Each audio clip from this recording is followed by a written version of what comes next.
अस्सलाम वालेकुम स्टूडेंट्स, कैसे हैं आप सब। अगर आपने अभी तक मेरे चैनल को सब्सक्राइब नहीं किया तो मेरे चैनल को सब्सक्राइब करें और बेल के नोटिफिकेशन को प्रेस कर दें ताकि जो मेरी आने वाली लेटेस्ट वीडियोस हैं वो आप तक पहुंच जाएं।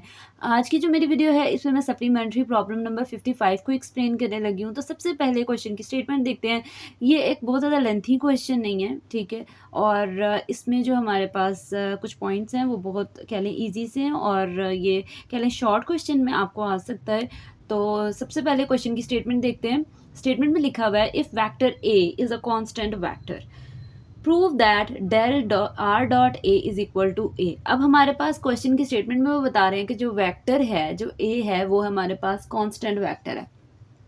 मतलब यह है कि ये एक वेक्टर है और हम लोगों ने इसको प्रूव करना है कि जो मेरे पास डेल है, डेल ऑपरेटर अप्लाई करना है आर डॉट ए किसके इक्वल है, वेक्टर ए के, ठीक है। तो इसके अकॉर्डिंग कह रहे हैं कि हम लोगों ने इस चीज़ को लेट करना है और इस चीज़ को प्रूव करना है। मतलब लेफ्ट हैंड साइड हमारे पास ले लें और राइट हैंड साइड प्रूव करनी है। इस तरह से हम लोगों ने ये क्वेश्चन करना है। तो सबसे पहले मैंने लिखा है एज वी नो दैट, जैसा कि मुझे पता है जो मेरे पास आर है वो पोजीशन वेक्टर को रिप्रेजेंट करता है। ये डेल है, ये आर है, ये कांस्टेंट वेक्टर ए है, ठीक है। तो वो कह रहे हैं आर जो है ये पोजीशन वेक्टर को रिप्रेजेंट करता है, तो इसकी जगह R is equal to X I cap plus Y J cap plus Z K cap आ जाएगा।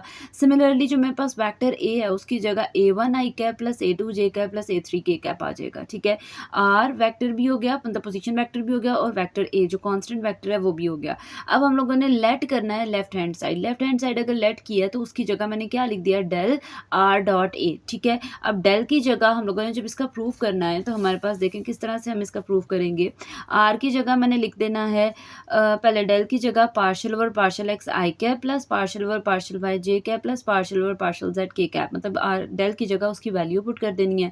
फिर आर की जगह मैंने लिख देना है X I cap plus Y J cap plus Z K cap और डॉट लगाना है, और उसके बाद वेक्टर ए की जगह A one I cap plus A two J cap plus A three K cap, ये तीनों वैल्यूज आ जाएंगी।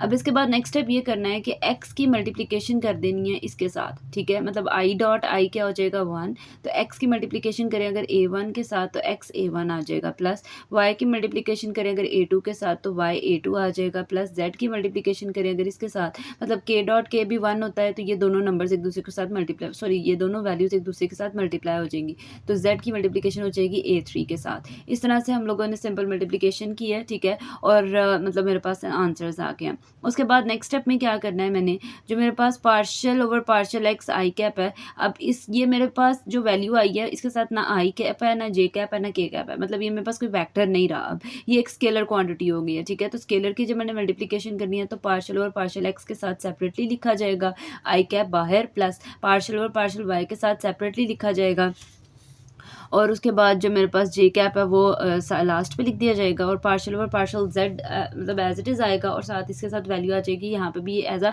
स्केलर जो है हम इसको एज्यूम करेंगे, और साथ के कैप आ जाएगा। फिर उसके बाद मैंने क्या करना है, एक्स के रिस्पेक्ट से अगर पार्शियल डिफ्रेंशिएट करें तो ये इसके साथ ए वन आ जाएगा, एक्स के रिस्पेक्ट से अगर करेंगे तो 1 आ जाएगा, 1 मल्टीप्लाई बाय ए वन, हाली ए वन आ जाएगा। यहाँ पे भी एक्स नहीं है, यहाँ पे भी एक्स नहीं है, दोनों पे 0 आ गया, 0 लिखा नहीं जाता, तो इसका आंसर सिर्फ ए वन आ जाएगा और साथ ये आई कैप आ जाएगा। सिमिलरली जब मैंने इसको पार्शियली डिफरेंशिएट करना है वाई के रिस्पेक्ट से तो यहाँ पे 0 आ जाएगा, यहाँ पे भी 0 आ जाएगा, यहाँ पे पार्शियल वाई के रिस्पेक्ट से जब करेंगे तो 1 आ जाएगा और साथ a2 आ जाएगा, 1 मल्टीप्लाई बाय a2 क्या हो जाएगा, a2, और साथ जे कैप आ जाएगा। और लास्ट पे भी हम लोगों ने क्या करना है, पार्शियल और पार्शियल जेड की मल्टीप्लिकेशन कर देनी है इस नंबर मतलब वैल्यू के साथ, तो ये हमारे पास यहाँ पे भी 0 आ जाएगा, यहाँ पे भी 0 आ जाएगा, और इसके साथ अगर आप देखें तो यहाँ पे हमारे पास आ जाएगा जेड के रिस्पेक्ट से 1 आ जाएगा और साथ a3 आ जाएगा, a3 साथ के कैप आ जाएगा। और ये मेरे पास वैल्यू है किसकी, हमारे पास जो वेक्टर है, अगर आप देखें जो मेरे पास वैल्यूज़ बनी हैं वो क्या बन गई हैं। अब मेरे पास जो वैल्यूज़ बनी हैं वो बन गई हैं A one I cap plus A two J cap plus A three K cap. यहाँ पे जो मेरे पास इसके बाद वैल्यू बनेगी वो क्या बन जाएगी, ज़रा देखें, ये देखें इस तरह से A one I cap plus A two J cap plus A three K cap बन जाएगी, और फिर उसके नीचे मैंने लिख देना है ये वेक्टर ए, मतलब ये जो वैल्यू है अगर आप स्टार्टिंग में देखें तो ये पूरी वैल्यू मैंने वेक्टर ए की लेट की थी, तो इसको हम लोगों ने वेक्टर ए लिख देना है। इसके नीचे स्पेस नहीं थी तो मैंने राइट हैंड साइड उसके आगे लिख दिया है, आपकी चॉइस आप नीचे लिखते हैं, ठीक है, और लास्ट पे आपने लिख देना है हैंड्स प्रूव्ड। ये थी जी आज की मेरी वीडियो। होपफुली आपको मेरी वीडियो अच्छी लगी होगी। अगर आपको मेरी वीडियो अच्छी लगे तो वीडियो को लाइक करें और सब्सक्राइब करना मत भूलिएगा। तो इंशाल्लाह जो नेक्स्ट वीडियो होगी फर्दर सप्लीमेंट्री प्रॉब्लम से रिलेटेड होगी। तो तब तक के लिए अल्लाह हाफिज़।